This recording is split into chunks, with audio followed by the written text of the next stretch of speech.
Magandang araw po sa ating mga kababayan. Nandito po tayo sa ating show, Ayon sa Batas. Ako po si Attorney Aldin Alegre and makakasama po natin muli si Steph. Hi Steph, kumusta ka? Hello, Attorney. Thank you again for having me today. At ngayon, makakaalam tayo ng mga bagay-bagay ayon sa batas. Ayan. Bago tayo magsimula, Steph, naghanda ang ating Sarap niyan, Attorney. si Hanas from Hanas Coffee Shop dyan sa baba sa ground floor ng Victoria Sports Tower. So masarap yung Try ating ko rin dun. sushi, chicken floss, ano ba to? Ito yung paborito ko. Ito yung paborito ko sa lahat, Attorney. Gusto ko yan. Yeah, Kaya masarap bisitahin yan. nyo, Hanas. Just feel free to eat while we're discussing yung ating concern for today. Of course. Yan. And speaking of the concern for today, so Attorney, itong problema natin now, so may magjowa, may magkasintahan. Si girl, binigyan niya si boyfriend niya ng cellphone. Pero binili niya to through installment. Eh ngayon, may problema. Si boyfriend ay namatay. Tragic ka. Yes. Siguro sa regular hindi naman na aksidente o hindi Ako, nabanggit. hindi po nabanggit Pero po, Attorney, ngayon, yung pamilya po nung boyfriend ay nagsasabi na parang sa kanila po yata yung, pagmamayari po yata nila yung phone. So, nung namatay, baka may wallet yan. May wallet na May laman yung wallet. Di ba? Hindi po natin alam yan. So ngayon, paano po yun? Ang phone po na binili ni girl ay hindi pa po bayad. And it's through credit card installment, Attorney. Kumbaga, ito yung mga installment. Yes. So, bali, ang senaryo po dito, mga kababayan, may mag-boyfriend, girlfriend, na siyempre, normal naman sa atin yan, nagbibigayan ng mga simple gifts. Binigyan ng cellphone yung kanyang boyfriend ng girlfriend. Tama ba, Steph? Unfortunately, namatay yung lalaki, yung boyfriend. Hindi alam na hulug-hulugan pala ito. Yes. Ngayon, yung kamag-anak, hinahanap yung cellphone. Baka mamahalin itong cellphone na ito, Steph. O kaya naman, hinahanap baka may wallet. Yung mga wallet na may laman mga cash. Tama. Pang payments natin, pambayad, di ba? So baka yun yung interest nila. Sige, discuss natin kung paano ba ito. Paano yung po cellphone o kaya yung wallet na may lamang cash, di ba? Normally ganyan. Yes po. So, sino po ang tamang pagmamayari nito? Sino may karapatan? Sino po may karapatan? Ayon sa batas, sa senaryo yan, definitely, Steph, masasabi natin na it's the property or the cellphone. It's owned by the girlfriend. Maliwanag yon based dun sa facts na binigay sa atin. Una, kahit binigay na sa boyfriend niya, pero nasabi mo na hulugan. Yes. So yung hulugan, when you say installment, there's a contract between the girlfriend and yung credit card company. So kung ito ay hindi pa nababayaran ng buo, let's say installment pa, ang nagmamayari ng cellphone, definitely yung girl pa. Okay. Attorney, paano naman? Binigyan na nga yung possession. Yes. One of the exceptions ng delivery, kasi may mga valid modes of delivery yan under the law. Pero kasi ito, may lien pa, may utang pa. Hindi pa sa kanya talaga totally na ililipat yung title ng cellphone. So, hindi talaga siya pag-aari ng lalaki na namatay.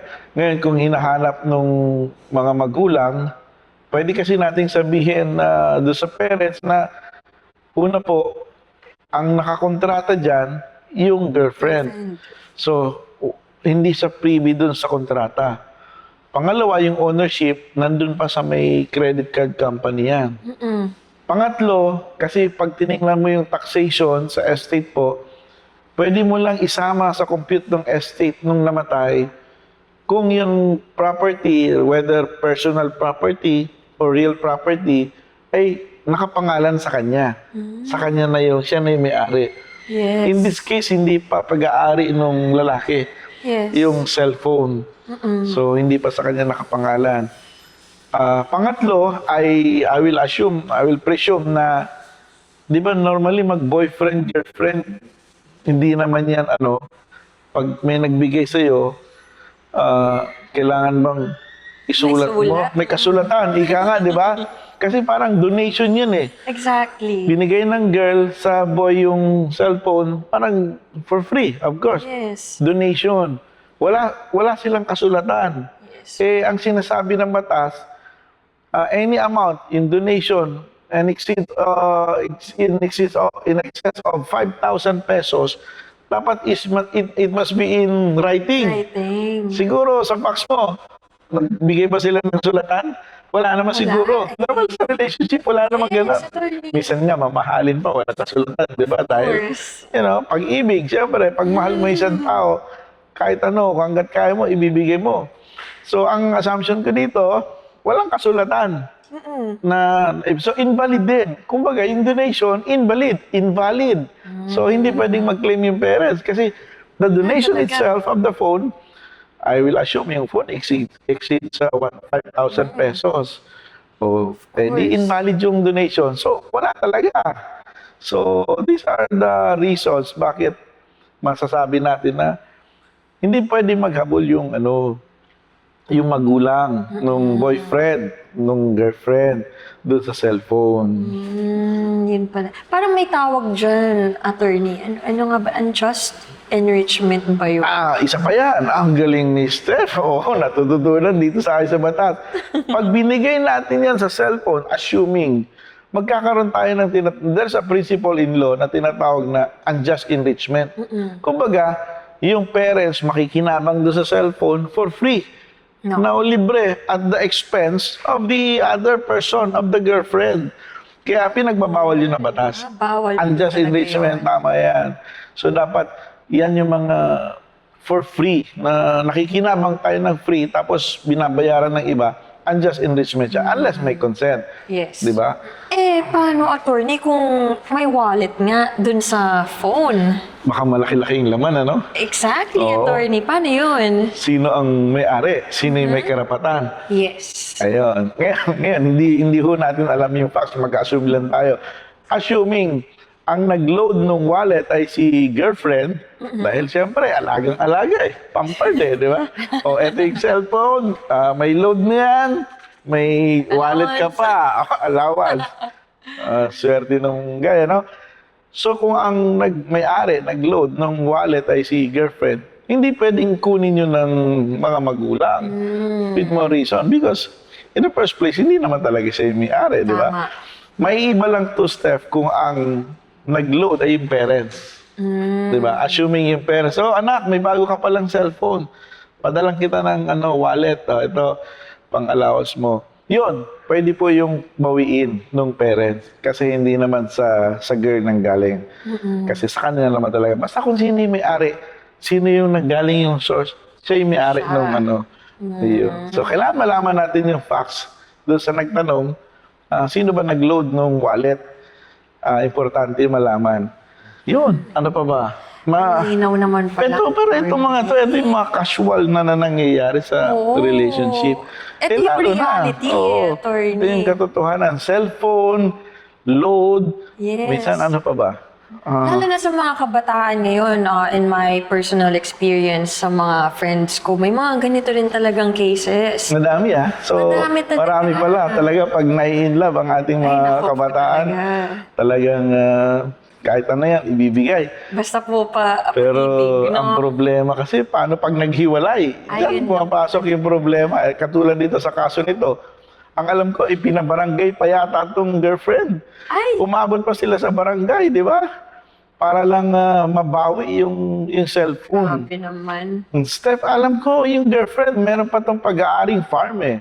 Parang during the lifetime, nagsasama sila nung guy for a few months. Tapos may naipundar na farm. Parang pati yung farm, gusto rin kunin ng magulang yata. Tama ba? Yung sulat ng sender natin?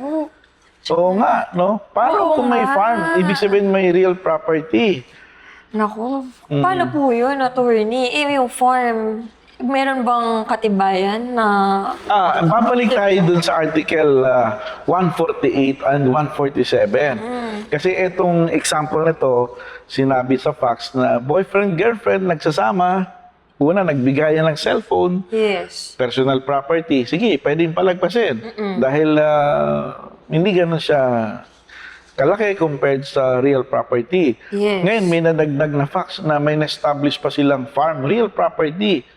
Pero silang dalawa ay babae at lalaki, may capacity to marry kasi Yes. pares naman silang single eh. Yes. So, hindi lang sila kasal, nagsasama sila. So, ang governing law po natin dyan is yung Article 147. Dahil ang governing law dyan, co-owner silang dalawa. Tama. So, ang presumption is pareho silang 50-50 yung hatian nung property.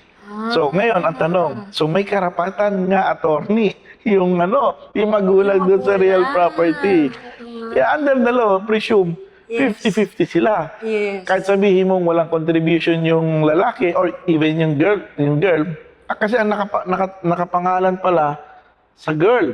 So may iba yung facts. So nakapangalan sa girl yung title. So the only way na hindi makapag-claim yung parents ng boyfriend is kailangan mapatunayan ng girl na exclusive property niya yung lupa. So, paano nga po? Paano nagiging exclusive property? Bigyan ko kayo ng example.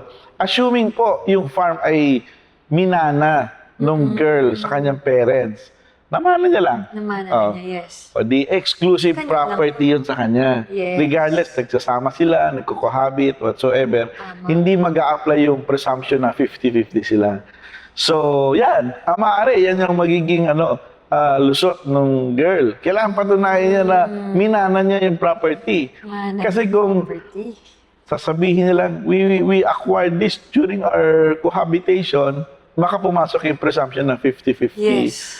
So yun po, yun yung governing laws dyan pagdating sa ganyan. Kaya mahirap, pero Mahirap po talaga. nagbabaranggayan, ibig sabihin na maaring umabot ito sa korte. Yes. So antayin natin kung ano yung magiging desisyon ng korte based sa facts and evidence nila. So, attorney, ano po ba yung remedy nung girl dun sa cellphone and dun sa real property niya? Well, dun sa cellphone, kailangan niyang makiusap dun sa mga magulang. Kasi alam ko, nasa magulang yung possession, di ba? So, padala niya ng demand letter. Pakisoli na lang po, bla bla bla. Minsan, pabor yung batas sa mga ganitong sitwasyon sa facts natin sa babae. Pero in reality, practically speaking, parang ang hirap execute. Di ba? Hahabulin mo. Pero ito yung sinasabi ng batas. Isoli nyo na lang ho. Isoli nyo na lang yung Yes. cellphone. So, attorney, ano po ba ang remedy sa pangkalahatan for the girl? Well, ang masasabi ko, i-deny nyo lang. Kasi, unang-una, ipakita niya na siya yung may contract with the credit card company. Kasi nasa kanya yung cellphone eh. So, she's in possession. Gustong kunin ng parents. Wag niya ibigay. Explain niya lang na, ako may kontrata, under the law, ito yan eh. Tama. So, hindi naman yung anak niya may kontrata. Ako ang may reputasyon. In the event na hindi mabayaran yan, yung reputasyon ko, yung credit ko, ako ang masisira sa bangko, sa credit card company. So, ako ang may karapatan sa cellphone ito. Kaya hindi niyo pwedeng bawiin. Pangalawa, wala naman akong pinirmahan na whatsoever in writing. So, invalid yung cellphone. Pero kasi siya yung nagkiklaim eh. Pero at least may mabanggit mo lang na this does not conform with the procedural requirements or the requisites of a valid donation, di ba? I will assume 5,000. Yung panghuli siguro is pagdating doon sa lupa, yung girl, kailangan patunayan niya na exclusive property niya yung lupa. Na otherwise, baka mag-claim nga. Pag inakyat mo sa korte, baka pumasok yung presumption. Parents din. So, pwede niya rin namang i-deny na hindi kami nagsasama. Kasi ang SSL requisites doon nagsasama sila. Hindi kami nagko-cohabit. We're not living together. Minsan-minsan lang. Yes. Di ba? So yung mga remedies, defenses, depende po yan sa facts. Pero overall, ang may papayo ko is napaka-importante yung sinabi mo na unjust enrichment. We should not benefit for free or enjoy some things for free at the expense of another. Dahil yan po ang principle na sabi ng Supreme Court, sabi ng batas natin ay hindi tama, hindi dapat. So, yun yung unjust enrichment. So, paano yun, attorney, kung, di ba, kanina, yung case natin ay Namatay. yung boyfriend. Yeah. Pero this time, yung nagsama sila, pero hindi namatay yung boyfriend, umalis lang. Nagsama sila sa condo, nakapangalan yung condo, yung kontrata ng condo doon sa lalaki, Doon sa boyfriend. sa boyfriend. Okay. Tapos iniwan niya tong girlfriend niya. At eto namang girlfriend niya ay nag-iisa lang. Paano yun? Paano yung sa kontrata, attorney? Yun nga, no? So, yan kaya moral lesson sa ating mga kababayan, sa ating mga kabataan. Kailangan lahat ng mga bagay nakadokumento para in the event na maghiwalay kayo, meron kayong panghahawakan. So, pero dito, Steph, sa tanong mo, umalis yung guy, so syempre yung monthly rent, di ba? Assuming yung girlfriend ay itinuloy niya yung Yes. pag-upa, well, obligasyon niya na bayaran talaga yun. Kasi bakit? Kasi nakikinabang na po yung girlfriend na naiwan. Kumbaga, sige, alis ka dyan, ako na lang magbabayad, obligasyon mo yun. Hindi mo na kailangan singilin yung lalaki. Yung guy. Pero yung senaryo kung saan ang pakiusap ng girlfriend na iniwan ng boyfriend ay, Mr. Lessor, Miss Lessor, pwede ho bang bigyan mo ako ng konting panahon para mailabas ko yung mga gamit ko. Babayaran ko ho yan after 1 week, pero ilalabas ko yung mga gamit ko, hindi ko naman siya itutuloy yung rental. Hindi na itutuloy. Binayaran niya pa rin para lang hindi masira yung reputasyon niya dun sa lessor, dun sa palugit, let's say 2 weeks or 1 month. Nagbayad siya ng 1 month para i-prepare yung mga kama, yung mga gamit, Yes. mailabas siya para lang hindi masira yung reputasyon ng babae. Ang tanong, pwede bang managot yung lalaki dun sa 1 month na binayad ng girlfriend? Pwede, under the law. Kasi hindi naman siya, yung girlfriend nag-benefit eh.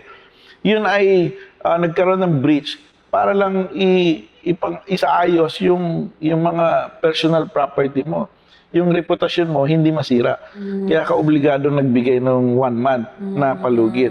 So, pwedeng singilin ng girlfriend yung boyfriend for reimbursement dun sa 1 month Yes. na binayad niya. Kasi, in the way, hindi naman siya umalis na. Umalis na naman siya eh. Yes. So, yun lang, yung period na yun. So, there lies the difference. Pero pag nagstay yung girlfriend, bayad, sige, sagot mo. Pero pag humingi ng palugit, 1 month, may binayad na lessor for extension, para lang mailabas, maihakot yung mga gamit, hindi masira yung reputasyon ng girlfriend, may pananagutan yung boyfriend. Pwede mong habulin. So, yun. So, yun ang mga senaryo minsan ng mga, In mga modern day na situations ngayon na fini-face ng ating mga kabataan, sa totoo lang, because marami din akong kilalang ganyan ang mga sitwasyon. At maraming salamat, attorney. Nalaman ko yun, unjust enrichment, yung mga pananagot nung guy. Malinaw na siya. Kaya maraming salamat po mga kababayan. And sana sa ating mga viewers, may natutunan po ulit tayo ngayon sa episode ng Ayon sa Batas. Yung kwento ng mag-boyfriend, ng cellphone, ng rent, etc. Sana maging aral po ito sa atin. And maraming salamat, Steph, for having here again. And sana makasama ka namin sa mga susunod na episodes. Of course, Batiin mo ating kababayan, ating mga listeners. Invite them kung ano man yung activities mo. Okay. Iniimbitahan ko po kayo na patuloy pong panoorin itong Ayon sa Batas with Attorney Alvin. And thank you so much, Attorney, because of course, for having me here again. And I'll see you guys soon in the next few episodes. Thank you, Steph. Kain na. Okay, let's go! Okay. Yeah. Yo, what's up? Yeah. Mic check 1, 2, rinig na ba ng lahat? Ako si Bossy at merong ilalahad. Lahat ito katotohanan, makinig ng wagas. Walang halong biro pagkat ito'y ayon sa batas. Usaping hatian ito sa ari-arian. Kung ikay may kaparehan na sa'y makasarian. Artikulo 148. Kung kayo'y naghiwalay itong karapatan mo. Kung kayo'y may pag-aari di agad to kalahati. Kung sino mas may ambag ikatumbas na makakabig. Walang 50-50 parang sa mga kinasal. Rights mong makuha mahalaga lang yung pinundar. Halimbawa, kung may kinuha na sasakyan 80-20 hatian, sobrang lugi mo dyan. Pero kaya yang abulin, mag-relax ka lang dyan. Sa Article 148, kaya yang sabayan. Usaping hatian, ito sa ari-arian. Kung ikay may kaparehan na sa imang kasarian. Artikulo 148, kung kayo'y naghiwalay, ito karapatan mo. Usaping hatian, ito sa ari-arian. Kung ikay may kaparehan na sa imang kasarian. Artikulo 148, kung kayo'y naghiwalay, itong karapatan mo. Mahalaga na may resibo, katibayang ikaw mismo nagulog o bumili. Mapabayo, titulo, maiging dokumentado, wag lang sa salita. Baka mapaso ang iyong labi, pag-ibig mawala. Usaping hatian, ito sa ari-arian. Kung ikay may kaparehan na sa imang kasarian. Artikulo 148, kung kayo'y naghiwalay, itong karapatan mo. Kaya wag kang mangamba o kaya mataranta. Dito sa ayon sa batas, may kaalaman ka. Kaya wag kang mangamba o kaya mataranta. Dito sa ayon sa batas, may kaalaman ka. Break it down. Woo! Yeah. Yeah.